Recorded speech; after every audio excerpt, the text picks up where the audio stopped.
Sai, the user applies the technique with their index and middle fingers, causing the target's arms to be locked from behind. Hainawa, the user creates a crackling yellow energy rope in one hand that can restrict the movements of enemies. Seki, the caster produces a sphere disc of light blue energy that repels anything that collides with it.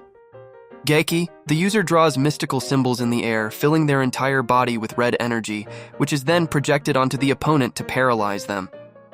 Horin, the user generates a spiraling yellow-patterned vine that wraps around the opponent's body. With the end of the vine, the user can control the opponent.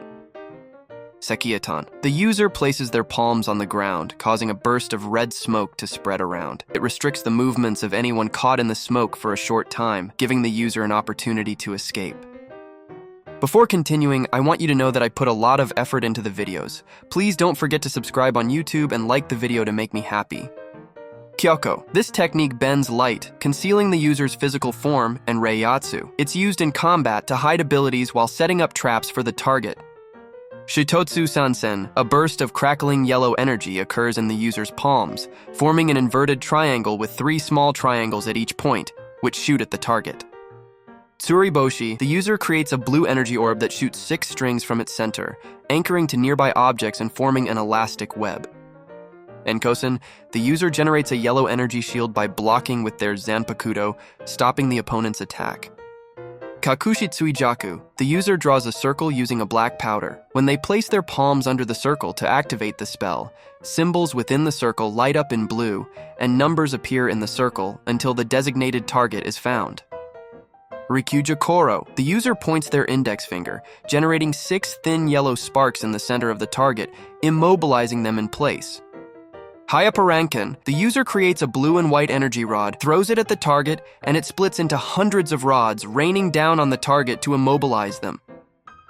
Sajo Sabaku, the user clenches their fists and raises them toward the target, summoning a rope that binds the target's upper body. Only physical strength is insufficient to escape this technique.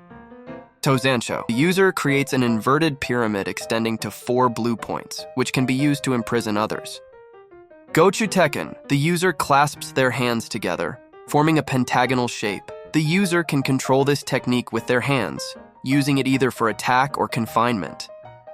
Tenteikura, the user projects their voice to a large number of people simultaneously, often used in battles. They draw symbols on their body with black powder, create a rectangle in the air, and transmit a mental message to selected targets via a network. Kuyō Shibari, the user generates 8 black holes around the target, with the 9th forming on the target's face to neutralize them. Danku, the user creates a defensive wall that can block Kido-based attacks up to level 89. Kin, the user binds the opponent by applying an iron-like binding technique with their palms. Bankin, the user strikes the ground with their fingers, releasing white spiritual energy that transforms into white fabric, wrapping around the opponent. Then, they impale the opponent with metal spikes before crushing them with a metal cube summoned from above. Hakufuku. The target sees an illusion of falling purple flowers around them. As their consciousness blurs, they lose orientation and vision, eventually fainting. Inemuri. The user holds their hand in front of the opponent's face, causing their eyes to go blank and knocking them unconscious. Tanma Otashi, the user emits a white light toward the target's face, stunning them and rendering them unconscious. Shibreyubi, the user places their finger on the opponent's face, creating a flash of white light in front of the target's eyes and knocking them unconscious.